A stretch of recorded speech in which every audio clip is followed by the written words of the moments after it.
Vamos lá, meus irmãos, vamos lá. Dando início aqui a mais uma aula, nossa terceira aula de missões 1 e 2. Já oramos como é costume. Graça e paz, amados. Boa noite. Amém. Boa noite, graça e paz. Graça e paz a todos. Hoje nós estaremos dando continuação sobre os assuntos da apostila, onde eu parei.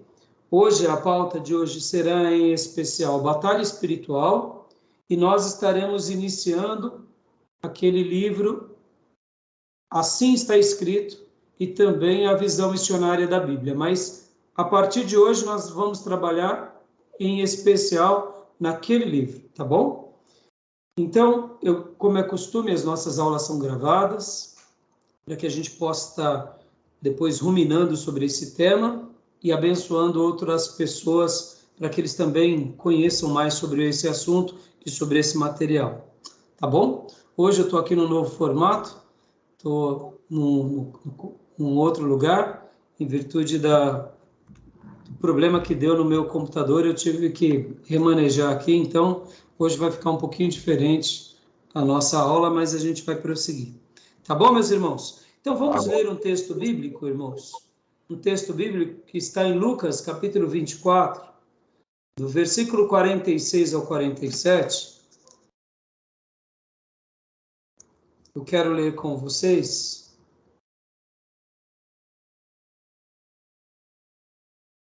Alguém pode ler para mim esse texto?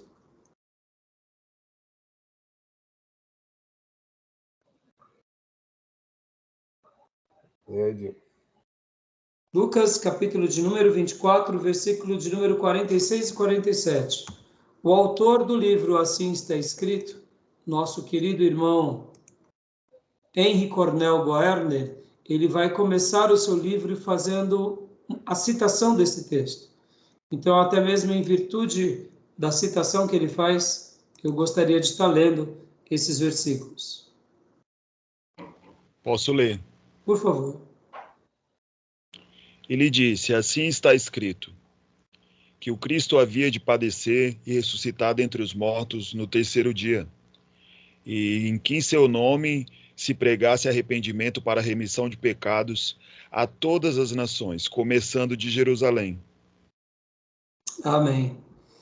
Aqui Jesus está dizendo, assim está escrito.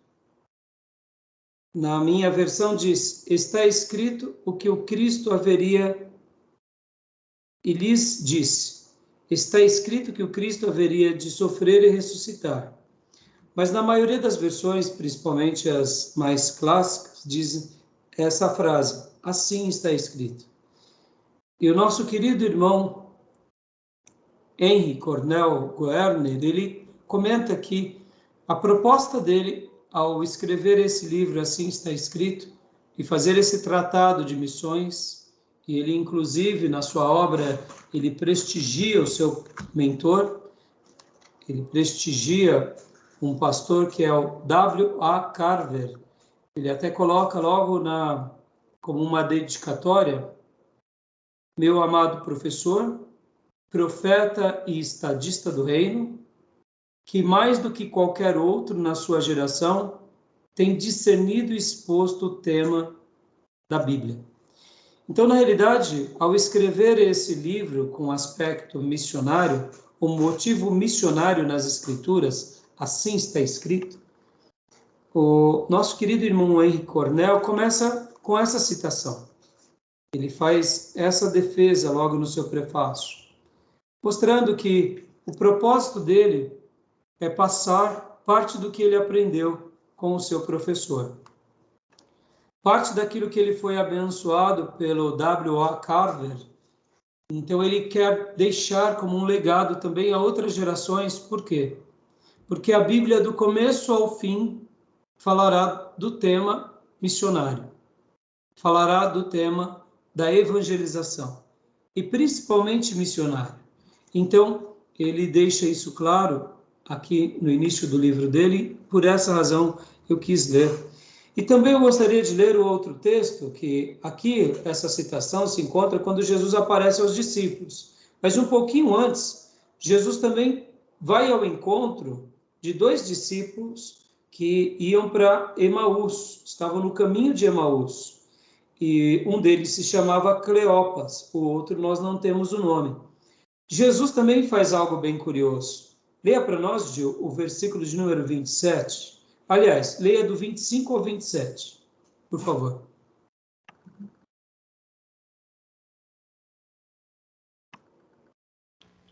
Ok.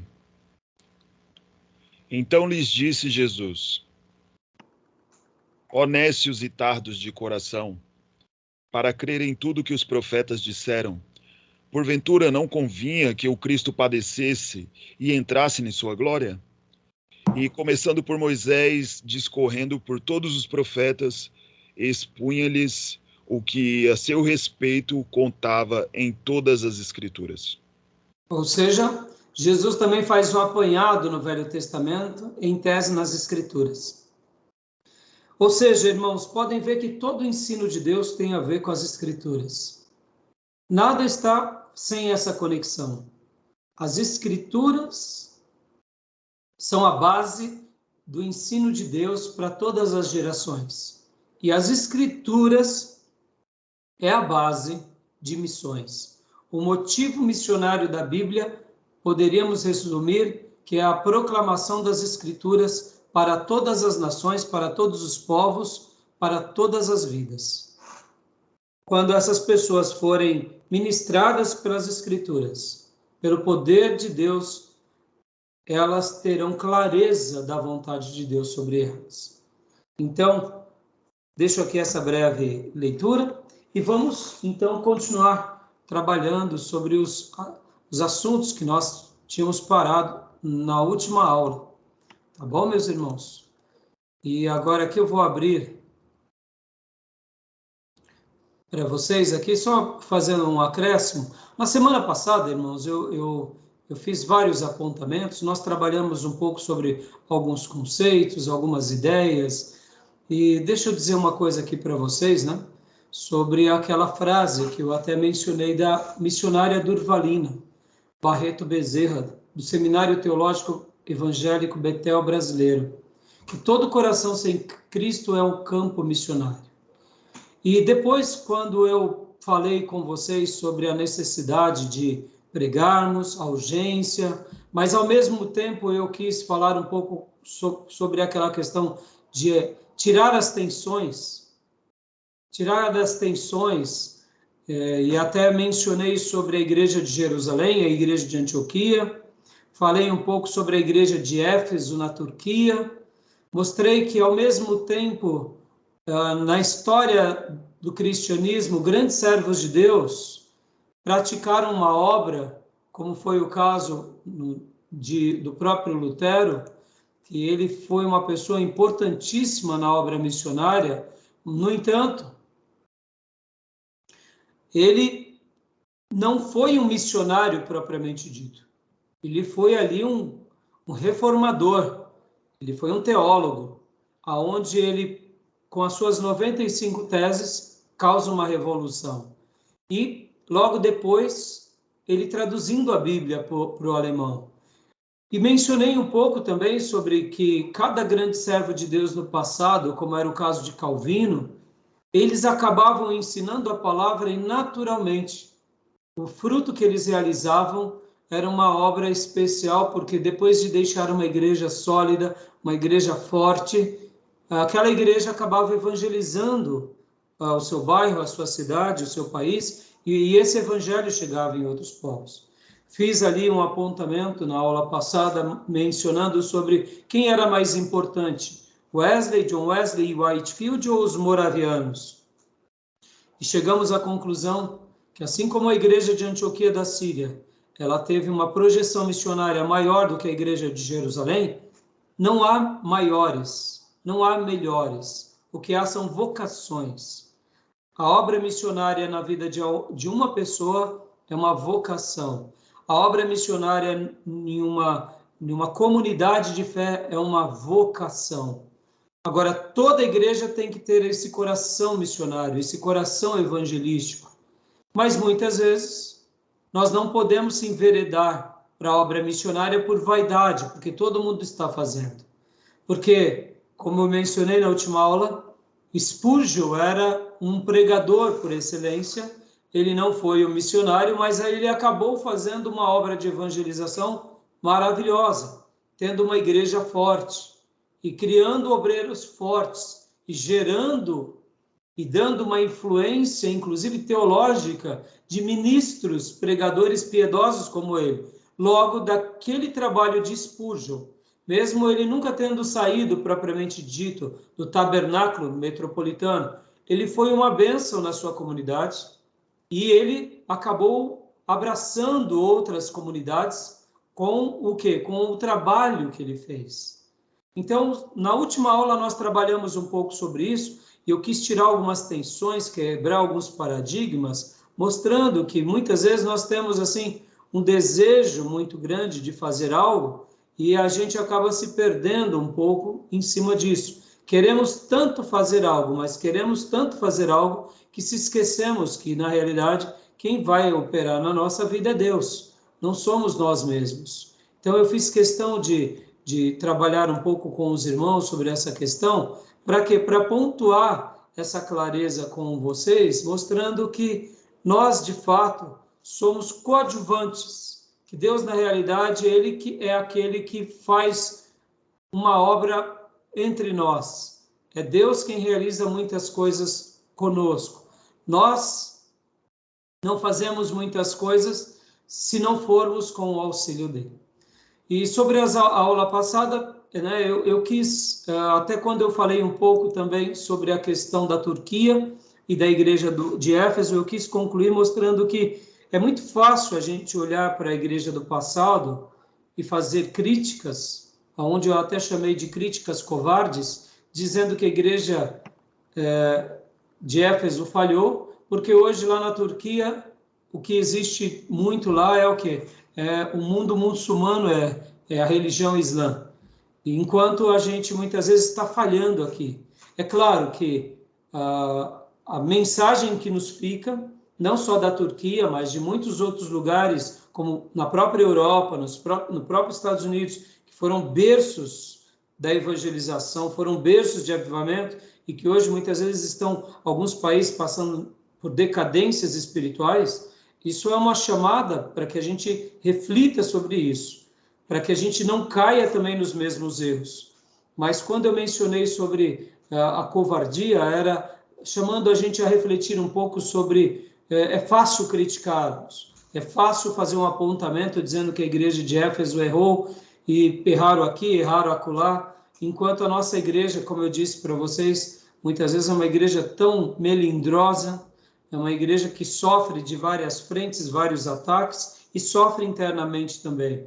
Então, é claro que a gente não pode abaixar a guarda, mas ao mesmo tempo a gente tem que ser coerente. Então, eu quis fazer um pouco dessa discussão com vocês para mostrar que a obra missionária ela é uma obra urgente, ela é importante, mas ela também é aquilo que eu, inclusive, falei com vocês sobre o que eu aprendi do pastor Bill Hybels, que é uma igreja local é a esperança do mundo. Mostrando que muitas vezes, quando cumprimos a nossa missão de forma local e temos uma comunidade forte, geramos um impacto poderoso. Eu, particularmente, eu não sei se é a minha visão, posso estar errado, vocês não precisam concordar comigo, mas hoje muitas igrejas querem fazer uma obra missionária, muitos irmãos querem fazer uma obra de evangelização, mas eles são crentes fracos, não são convictos, não são doadores, não são generosos, não são militantes na sua igreja local. Na minha opinião, o que falta nesses irmãos é essa clareza de um ministério muito forte com relação à sua vida, sua família e com a sua igreja local. Porque igrejas locais fortes geram comunidades fortes. Comunidades fortes evangelizam a sua cidade. O evangelismo que essa igreja gera causa impacto. E mesmo que não pareça no primeiro momento, mas quando menos percebemos, essa igreja está fazendo missões. E naturalmente o Espírito Santo começa a levantar pessoas para desbravar novos horizontes, fazer novas obras. Eu, particularmente, acho que um dos caminhos para termos obras missionárias muito fortes é termos igrejas muito fortes, né? Então, fica aqui o meu comentário, tá bom, meus irmãos? E semana passada, alguém ficou com alguma dúvida sobre os comentários? Queriam fazer algum apontamento?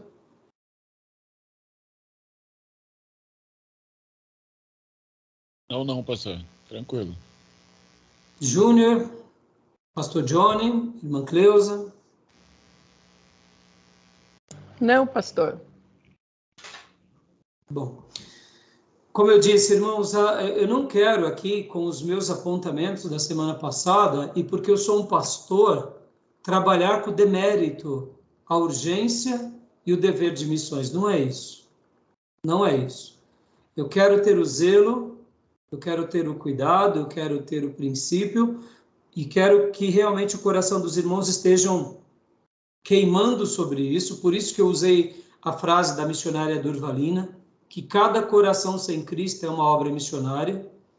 E eu não quero dizer que ganhando os nossos vizinhos, amigos, parentes, já devemos estar satisfeitos. Não. Quanto houver uma alma sem Cristo, ali temos um dever. Mas o que eu quis mencionar e destacar com a palavra da semana passada foi: fujamos de uma meninice em evangelismo.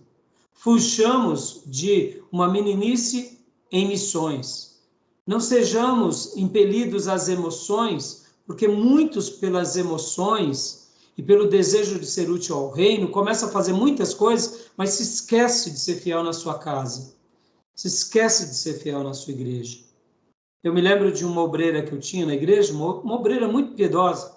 Certa ocasião eu falei para ela: irmão, o que você gostaria de fazer? Ela falou: não sei, pastor, mas eu estou me preparando, quem sabe, para Deus me mandar para os campos africanos. Eu fiquei feliz ao ouvir isso. Falei: olha, glória a Deus, irmã. Que Deus realmente contemple a sua vida e diga um amém. Bom, passado pouco tempo, essa ovelha me deu tanto trabalho, irmãos, na igreja local. E ao longo dos anos ela me dava tanto trabalho. E aí eu digo para vocês, se uma pessoa dá tanto trabalho numa igreja local, guardem isso não é normal como um obreiro. Será que ele seria útil no campo? É previsível. Se é uma família que te dá, e no caso ali foi ela e a família, me deram tanto trabalho na igreja local, será que no campo eles iam ser bênção? Ou eles iam ser entorvos? Estão entendendo, irmãos? Muitas vezes as pessoas querem ser bênção lá fora, mas não conseguem ser bênção na família. Então foi em cima disso que eu quis quebrar alguns tabus. Em cima disso que eu quis trabalhar com vocês e mostrando assim algumas quebras de paradigma, tá bom? Deixa eu compartilhar aqui com vocês. Estava compartilhando alguma coisa anteriormente? Sim, tá compartilhando o texto, pastor. Ah, é? Tá bom. Qual era o texto? Assim está escrito, não? Agora tá a capa do assim está Isso, escrito. esse daqui, né? Jóia. Mas agora voltou pro texto. Isso. Olha só essa frase que eu deixei escrita na minha apostila. Penso que pequenos passos de hoje geram ao longo dos anos grandes avanços. Hoje, o despertar que a nossa nação vive e o que muitas outras nações chamam de avivamento no Brasil foram pequenos passos de homens de Deus, missionários, evangelistas, pastores e rebanhos que deixaram as sementes séculos atrás. Eu não sei se você sabe, irmãos, o evangelho chegou aqui no nosso país como igreja estabelecida por volta de 1840. Eu até deixo registrado aqui na minha apostila. Por volta de 1840 chega um grupo que se estabelece e ali começam os primeiros grupos na nossa nação. Pastor, e antes de 1840? Antes de 1840 vinham missionários, vinham pastores, muitos morriam de malária, morriam apedrejados. O meu professor Maurício, ele me deu aula de história da igreja, me deu aula de ética cristã. Professor e pastor Maurício, ele foi e é diretor de seminário, assim como da convenção, um excelente professor. E eu lembro quando ele, logo depois dele ter feito sua graduação de teologia, ele foi fazer história na USP. E ele nos contava nas aulas de história que está nos acervos da nossa história do Brasil, que alguns missionários, quando chegavam aqui, como o catolicismo era muito forte, os próprios monges e padres se reuniam nas praças e muitos missionários eram enxotados a pedra. Alguns acabavam indo para outras cidades e acabavam fazendo uma evangelização, davam fruto, mas não conseguiam estabelecer igreja, porque o catolicismo, principalmente o catolicismo que imperava naqueles dias, assim como vocês sabem, os jesuítas, eles foram os primeiros a catequizar e a doutrinar o povo brasileiro. Então, eles tinham essa característica de ser um grupo muito fechado e não serem abertos para ninguém. Então, muitos missionários morreram em solo brasileiro e não viram seus frutos abundantes. Hoje, colhemos o que eles plantaram. Então, hoje, quando nós olhamos para a história do Brasil, em 150 anos, 160 anos ou 170 anos depois, a gente fica feliz de ver esse povo evangélico, como domingo eu mencionei, tantas igrejas evangélicas que se reúnem num domingo para adorar a Deus.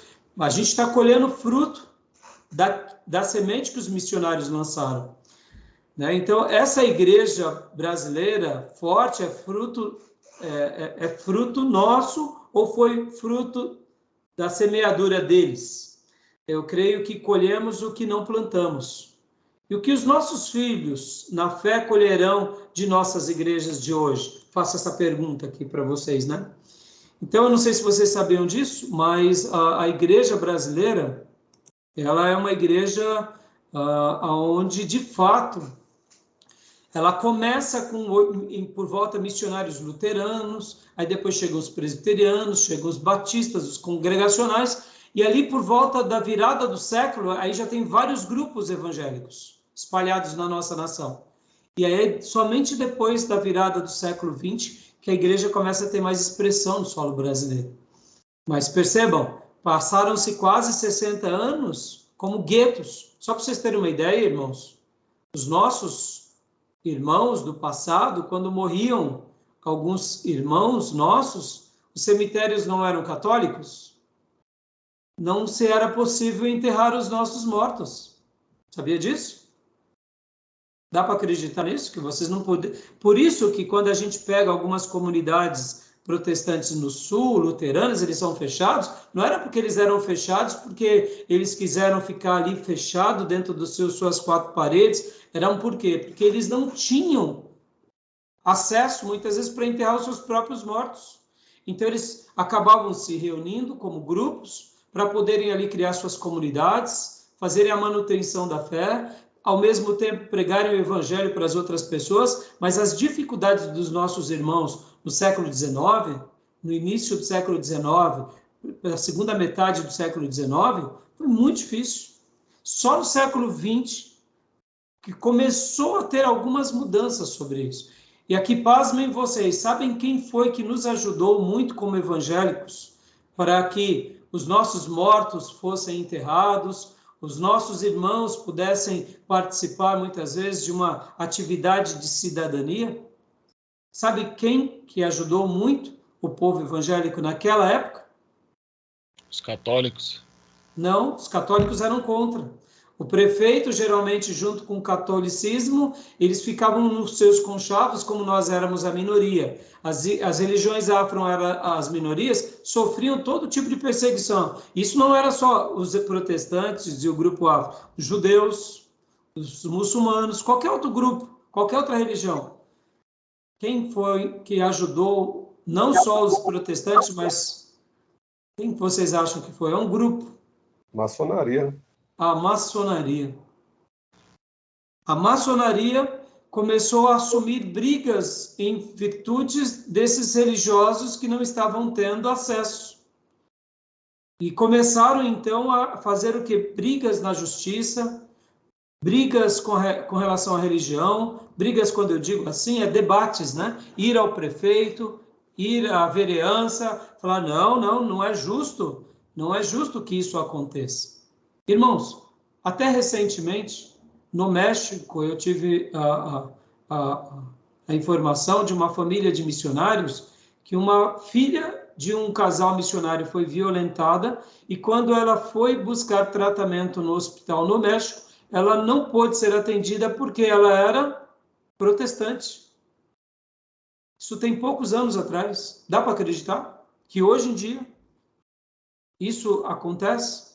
Então, a maçonaria foi quem começou a dar voz aos nossos irmãos protestantes, tá bom?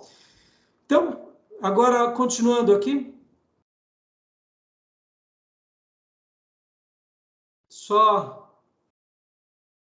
hoje, né, a gente vai falar um pouco sobre essa questão. Será que missões têm respaldo nas Escrituras ou é algo que todas as religiões fazem e nós não podemos deixar de fazer também? Então, a gente vai trabalhar sobre isso, né? Quando eu falei sobre conceitos missiológicos, né, a palavra conceito, ela é uma ideia, uma abstração, tem a ver com opinião, com reputação, ou ainda sentença ou uma máxima. Quando falamos em missões, o que vem à mente, né? Quando falamos em missões, irmãos, o que vem à mente, à nossa mente? O que vem à nossa mente, irmãos? Um trabalho que se deve fazer. Trabalho que se deve fazer, o que mais? Quando falamos em missões, geralmente nós lembramos do quê? Agências missionárias, não? As agências missionárias. Deixa eu fazer um comentário aqui com vocês sobre agências missionárias. Quem deveria, de fato, produzir toda missão na igreja? É uma agência missionária? Não. Quem deveria patrocinar as missões? A igreja. A igreja. Concordam com isso, irmãos? Claro. Alguma dúvida até aí? Não. Não? E por que as agências missionárias começam a entrar, então, em cena? Porque as igrejas não assumem esse compromisso. Exatamente. Pastor, mas essas agências, de alguma forma, a igreja não está como alicerce ou por trás delas, assim, não? Imagino que seria desta forma. Então, Gil, na realidade, o que acontece é o seguinte, Gil. Uma agência missionária trabalha em parceria com a igreja, mas elas nascem pela omissão das igrejas. Vamos lá. Eu acabei de falar que a igreja, logo no início do século XIX, quando ela veio para cá, sofreu porque tinha oposições das religiões predominantes aqui no nosso país, que era o catolicismo. Tudo bem. Num primeiro momento, ela sofreu. Então, quando ela recebia um missionário, seja ele luterano, presbiteriano, ele tentava fazer uma obra, a igreja aqui tentava dar o apoio juntamente com a igreja que tinha enviado. Então, num primeiro momento, a igreja sendo missionária, a agência acaba sendo um braço da igreja local. Mas agora vamos imaginar uma igreja, vamos pegar aqui o grupo neopentecostal. O neopentecostalismo, ele faz discípulos ou ele faz prosélitos? O que vocês acham? O que é o proselitismo, irmãos? Jesus disse isso ao falar sobre o que os fariseus faziam. O que é o proselitismo? Eu me esqueci. Prosélito é aquele que segue todo o sistema da igreja, dos líderes, né? Daquela suposta religião, né, Júnior? Isso. Proselitismo nada mais é do que uma pessoa que ganha numa religião e ela é incluída naquela religião. Então, quando Jesus fala e faz uma denúncia ao proselitismo dos fariseus, Jesus estava dizendo que os fariseus viajavam pelo mundo todo procurando alguém para seguir os passos deles, mas depois que ganhavam eles, faziam prosélitos, ou seja, seguidores iguais a eles, mas não seguidores de fato a Deus. Então, seria mais ou menos o seguinte: o proselitismo é um adepto a qualquer tipo de religião, e o discípulo, ele é o aluno de fato de Cristo. Seria, em tese, essa definição. O neopentecostal de hoje, ele forma um cristão ou forma um prosélito? Prosélito, né? Prosélito. Eles fazem mais um desserviço do que um serviço, não é? Então, o que acontece, irmãos? Vamos imaginar o seguinte, a igreja neopentecostal, quando elas enviam missionário, elas não enviam missionário com motivações corretas. Elas querem criar a sua igreja em outro lugar. A expansão do seu ministério, não é a do reino de Deus. Mesmo a IURD, a Igreja Universal do Reino de Deus, ao ter esse nome, ela é uma igreja sectária. Ela trabalha para ela, para os motivos dela, e não para o reino. Quando ela se envolve com alguém, é com interesse próprio. Ela pratica o desserviço que Paulo recomendava sobre Timóteo. Ele falava que o verdadeiro obreiro de Deus é aquele que não busca os seus próprios interesses. A Universal só busca os seus próprios interesses. E ela cria uma geração de discípulos de prosélitos que só buscam os seus próprios interesses. Então, quando nós vemos uma igreja como é, no caso, a Igreja Universal e todas as demais variantes dela, que fazem um trabalho de neopentecostal, eles não são enviadores de missionários para o reino. Eles querem para eles, riqueza para eles, para o seu bel prazer. Eles vivem em função de satisfazer os seus ideais.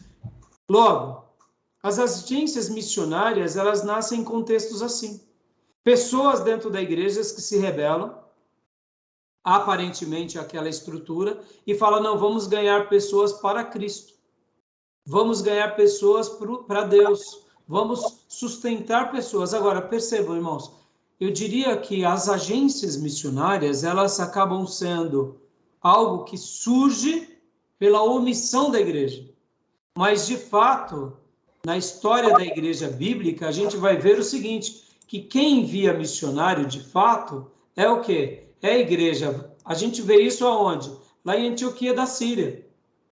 A gente vê que Barnabé e Paulo são enviados por eles. Então, na realidade, fazendo aqui uma defesa às agências missionárias e fazendo aqui uma crítica às igrejas que, infelizmente, se enveredaram para motivos políticos, bairristas, egoístas. Então, fica aqui uma crítica a esse tipo de pensamento, tá bom, meus irmãos? É verdade. Porque as denominações, elas, na realidade, as igrejas, elas devem servir como lugares aonde o reino de Deus deve ser expandido. E já que muitas igrejas e denominações não fazem isso, nascem as agências missionárias, tá bom? Tudo bem? Sim, aí eu acredito o seguinte, as igrejas terceirizam esse trabalho para as agências.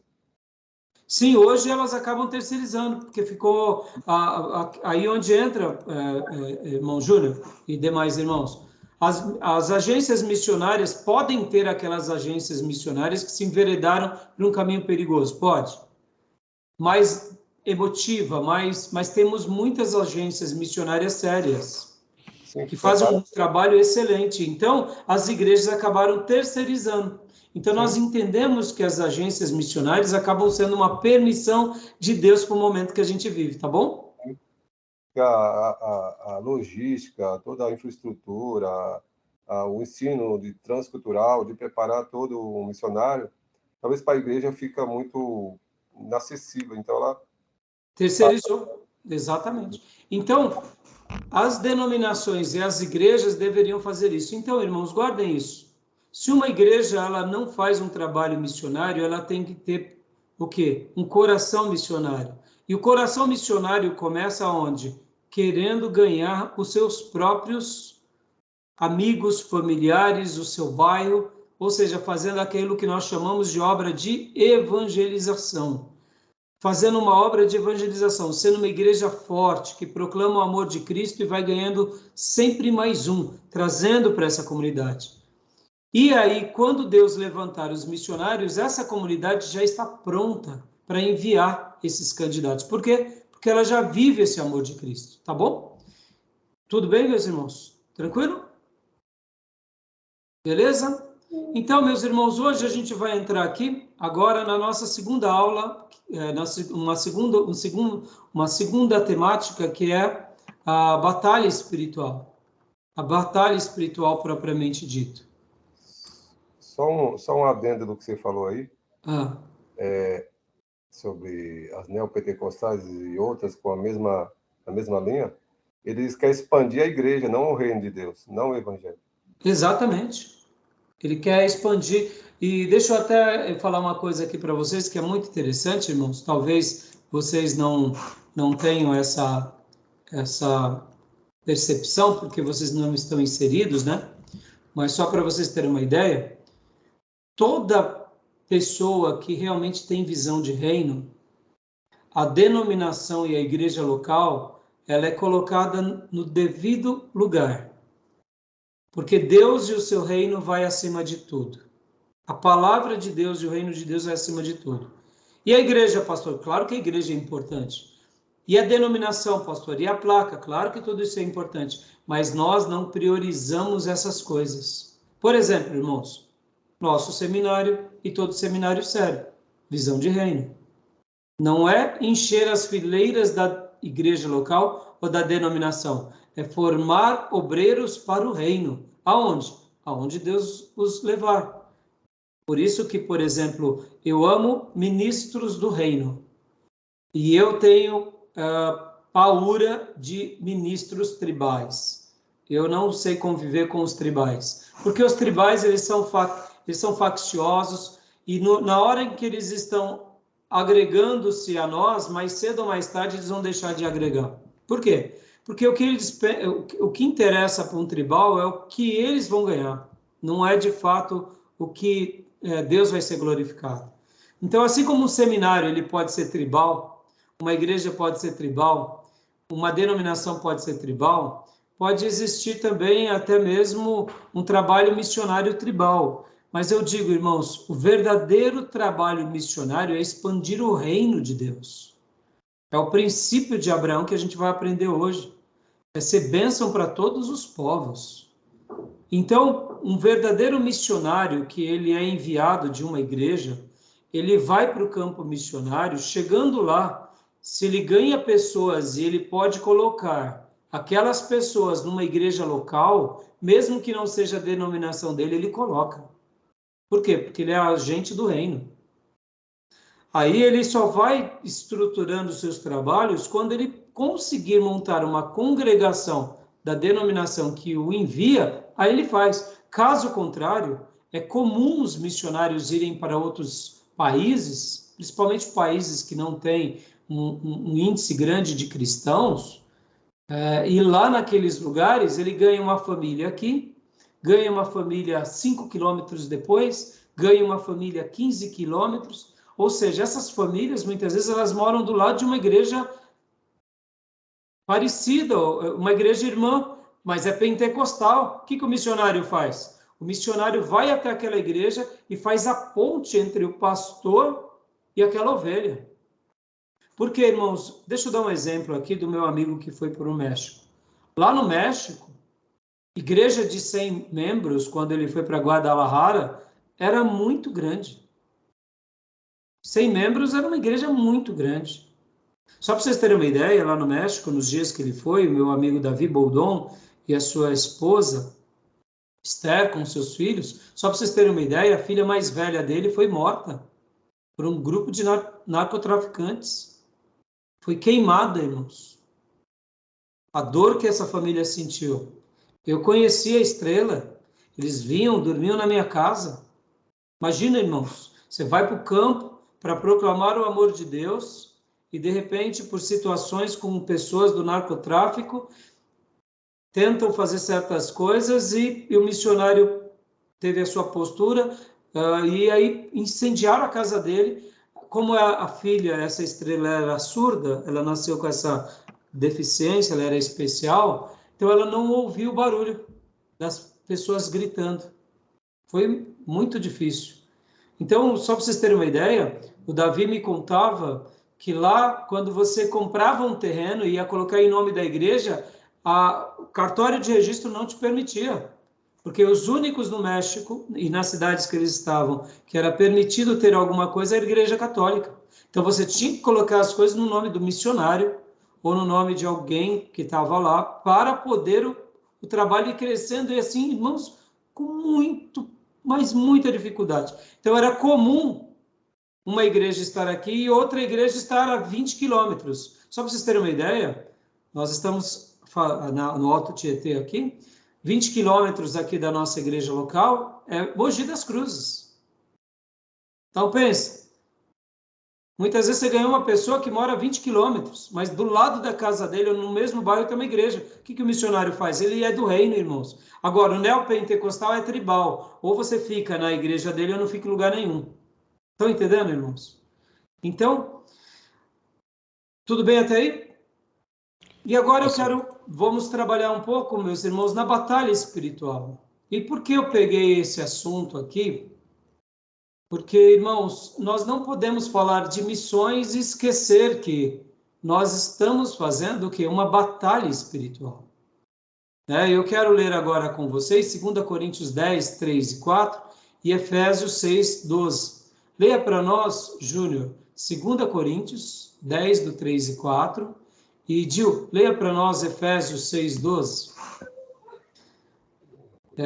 E hoje, agora, eu vou estar pegando aqui com vocês, meus irmãos, o material lá do mestrado que eu fiz, comecei, ou melhor, com o pastor Valdeir Contaifer. Ele é um pastor batista brasileiro, que ele tem um trabalho maravilhoso lá no Vale do Amanhecer. Então, a gente vai agora pegar só um pedacinho dos slides dele, desse módulo que foi espetacular quando eu estive ali fazendo a aula de mestrado lá no STBnet, com esse pastor Valdeir. Ele é batista brasileiro, mas é um homem cheio do Espírito Santo, meus irmãos. E ele tem um trabalho no Vale do Amanhecer. Vocês já vão entender o que é o trabalho missionário no Vale do Amanhecer em Brasília. Alguém conhece o Vale do Amanhecer em Brasília? Não. Não? Não. Então, vocês vão ficar sabendo. De vez em quando, não tem, assim, algumas coisas que, principalmente antigamente, na década de 90, 80, 90, que o pessoal se reunia para receber as energias do cosmos, porque ia ter o final do mundo, e tinha algumas regiões aqui no Brasil que o pessoal recebe ali contato com OVNIs. Vocês já viram algumas coisas com relação a isso, não? São Tomé das Letras, né? Exato. Tem algumas regiões do Brasil. E lá em Brasília tem um lugar chamado Vale do Amanhecer, que é uma cidade mística, opressa, que existe até hoje lá. E que o pastor Valdeir faz um trabalho lá. E por que eu estou falando agora, irmãos, sobre batalha espiritual? E vamos lá, meus irmãos. Ter uma igreja saudável tem ou não tem uma batalha espiritual? Claro. Meu Deus do céu. Termos irmãos maduros na igreja, tem batalha ou não tem batalha? Tem. Só para vocês terem uma ideia, esses dias atrás eu estive resolvendo uma demanda na minha igreja local que me custou 3 semanas, irmãos. 3 semanas. Uma família e principalmente uma pessoa querendo trabalhar nos ministérios, mas toda atrapalhada, com a vida toda errada.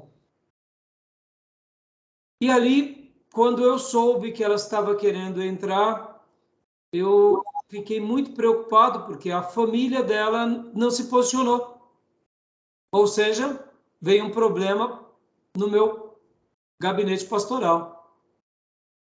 Sendo que eu precisava, naquele primeiro momento, que a família mesmo freasse essa irmã, no caso, né, uma irmã, dizendo, você não está preparada para trabalhar. Porque imagine, irmãos, queremos que as pessoas trabalhem na igreja ou não? Queremos que elas se unam à frente dos trabalhos ou não? Mas tem critérios para trabalhar no reino ou não?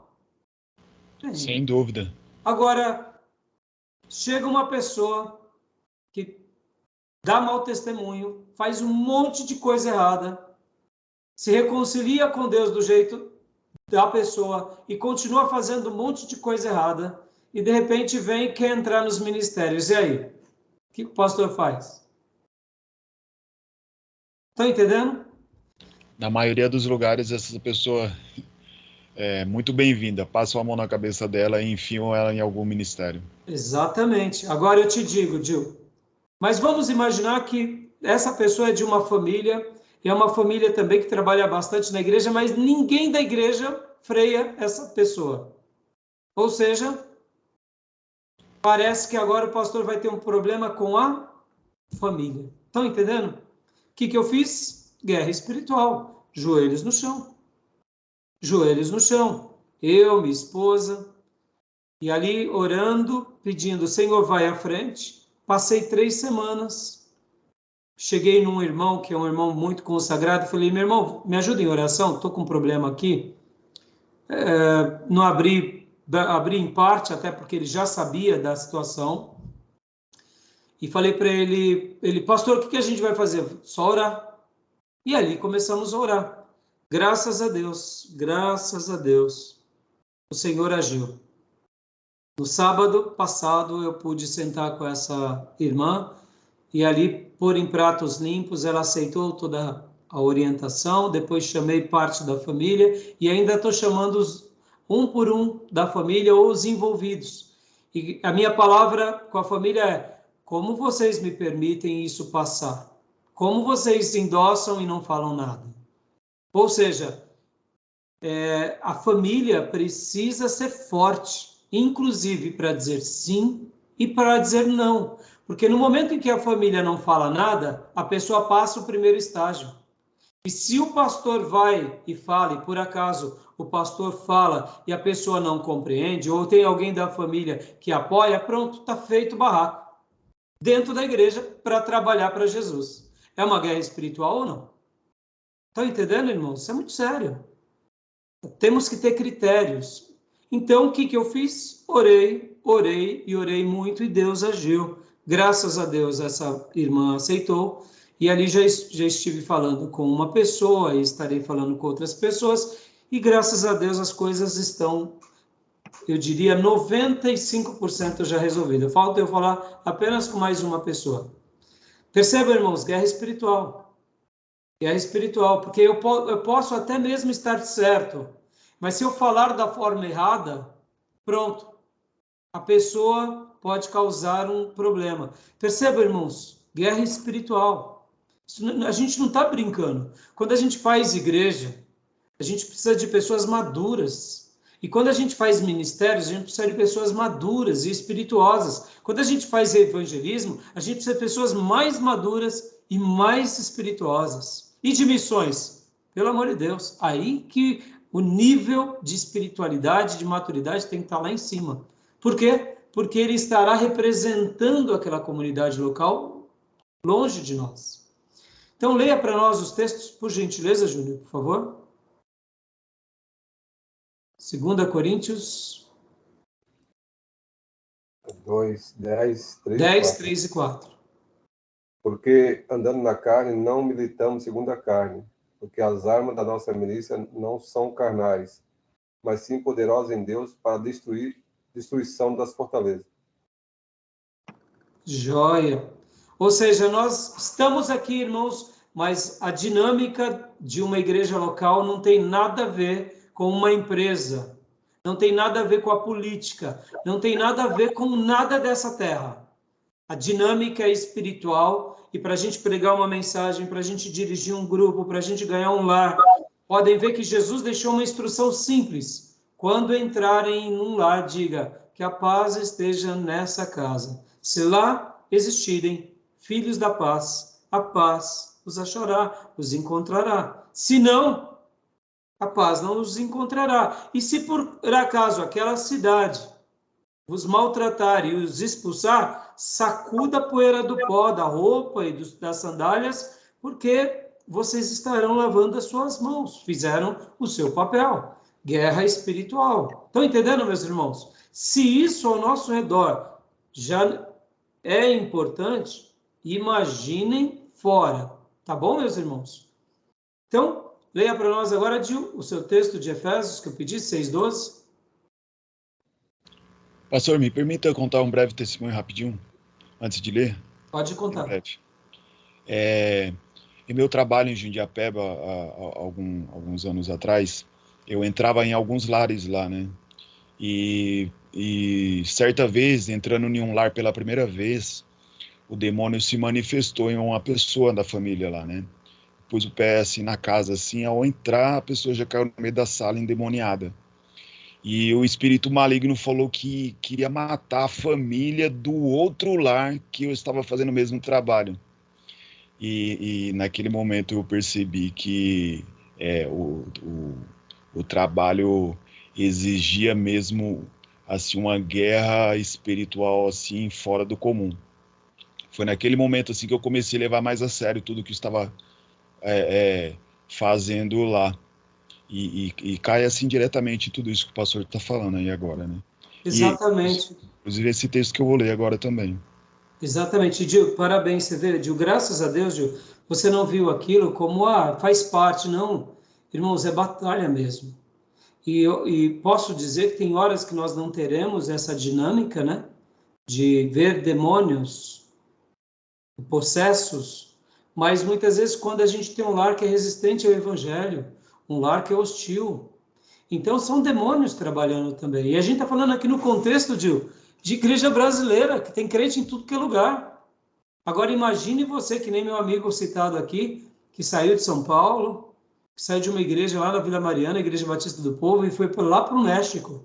Naqueles dias, a estatística dizia que os evangélicos no México não passavam de 2%, dependendo da cidade. Alguma cidade era menos do que 1%. Pense nisso. O que é 1% da população? É a coisa mais difícil do mundo. Então, meus irmãos, se aqui, no ambiente nosso, já, eu diria, apinhado de crente, de anjo, de ministro, de igreja, a gente já tem esses embates, imagina fora, né? Aproveitando de você contar esse testemunho, deixa eu contar um rapidinho aqui, que um seminarista contou também na classe, para nós, certa ocasião. Foi o pastor orar na casa de uma pessoa, né? E foi ele e levou o filho dele. Só que o filho dele era meio desviado. Então, de repente, enquanto ele estava ali orando, manifestou o demônio na pessoa. E o pastor repreendendo, sai. E o filho do pastor, que era meio desviado, dizia, não sai, não deixa sair não, Jesus, deixa sair não. Morrendo de medo. Deixa sair não. Entendeu? Era uma guerra contra e uma guerra a favor. Nessa hora, o desviado ficou com medo, porque se sai, pega ele. Sabe? Demos muita risada na classe, né? Você vê, né, Gil? Tem vezes que a gente precisa aprender. Agora, isso é só lá fora, Gil? Não é. Muitas vezes na igreja, irmãos, ministério, políticas, vaidades, entendeu? Então, leia o texto para nós, por favor, meu irmão. Claro, agora. Efésios, capítulo 6, versículo 12. Porque a nossa luta não é contra o sangue e a carne, e sim contra os principados e potestades, contra os dominadores deste mundo tenebroso, contra as forças espirituais do mal nas regiões celestes. Joia. Ou seja, há uma batalha. Pastor, e ela vai acabar quando? Nunca vai acabar, meus irmãos. É igreja? É dinâmica espirituosa. É igreja? Se prepara. Tem crente? Você está levando a palavra, é batalha. Dr. Martin Lloyd Jones, ao ser convidado para pregar para os seminaristas, ele pregava, aliás, mensagens de conversão, de arrependimento. E muitos chegavam para ele e diziam, mas pastor Lloyd Jones, aqui é um seminário teológico, só tem crente, ministro. E o pastor Martin Lloyd Jones falou, eu sei, mas muitos aqui precisam se converter, ainda não se converteram. Batalha espiritual. Não importa o setor, se é uma igreja, se é um seminário, se é um trabalho da igreja, uma escola da igreja, ou principalmente trabalhos que levem o evangelho para todas as nações, há uma batalha espiritual. E a gente não pode perder isso de vista nunca, tá bom? E aqui, irmãos, eu coloquei na minha apostila uma frase, olha, não podemos falar de missões e nos esquecer das batalhas existentes nas regiões celestiais desde a queda do homem. Foi assim no jardim, meus irmãos, vai ser assim para sempre. E aqui eu aprendi com um colega que ele conta uma história, eu até deixei aqui registrado para contar a história do pastor que pregou na Rússia comunista. Um pastor foi convidado a pregar na Rússia comunista, e vocês sabem, naqueles dias de janela de cortina de ferro, ninguém entrava, mas um pastor foi convidado, se eu não me engano, foi até o próprio Billy Graham. E enquanto ele pregava, estava diante dele muitos generais e a alta sociedade. Não me recordo se foi Billy Graham ou se foi um grande outro evangelista. E ele era americano. E enquanto ele falava, um dado momento, um dos generais foi até ele e perguntou assim, pregador, mas me fala um pouco, o comunismo, o socialismo é do diabo? Olha só que coisa, hein? Arapuca não é? Mas o comunismo e o socialismo é do diabo? O diabo está aqui? Imagina. E aí o pastor, com muita sabedoria, guiado por Deus, disse assim, olha, o diabo está na América. O diabo atua na América. O diabo atua também na Rússia. Seja ele como for, ou a maneira em que for, seja pela corrente política que for, o diabo sempre estará atuando. Só muda o formato, mas o diabo é o mesmo. O diabo vai agir entre os comunistas, socialistas, e o diabo vai agir entre os capitalistas e religiosos. É o mesmo diabo. E ali o general fala, tá bom. Então, porque ali se ele fala que o diabo só estava na Rússia, pronto, está preso, né? É como se fosse uma afronta. Então quer dizer que só está aqui o diabo, lá não está. E de fato, irmão, sejamos honestos. Na América, próspera e abençoada, que envia missionário, o diabo não está lá. O diabo não está nos pastores televangelistas que se enveredaram para a vaidade, as igrejas que viraram igrejas politizadas. Claro, sempre esteve. O diabo vai usar o quê? Ele vai usar os seus artifícios para atingir os seus objetivos, que serão sempre quais? Aqueles que negam a palavra de Deus e que fazem com que o homem seja o centro de tudo. Ou seja, guerra espiritual. Por isso que uma igreja, não é porque ela é uma igreja abençoada, próspera, que não tem guerra espiritual. O diabo, é o mesmo que atuou no jardim, é o mesmo que atua em qualquer lugar. Ontem, quando eu publiquei para vocês aquela palestra daquele rabino, eu achei muito interessante, porque ele fez uma citação, inclusive, ele cita, inclusive, estudos rabínicos, falando sobre que dentro dos seus estudos rabínicos, há um pensamento em que Deus não queria que a mulher e o homem nem comesse nem tocasse no fruto. E eu peguei o texto de Gênesis e eu nunca tinha notado exatamente isso. Lá está dizendo, não coma e não toque. Realmente, o texto de Gênesis está dizendo que é para não tocar. Por quê? Porque tocar era pecado, e dentro da perspectiva lá do estudo que o Rabino apresentou, era mais ou menos assim, que ao tocar a mulher, ela não, num primeiro momento ela não pecou. Ela continuou ainda no seu estado de pureza.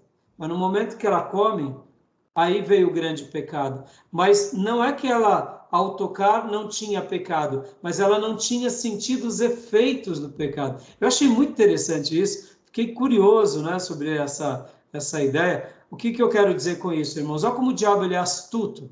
No Éden perfeito.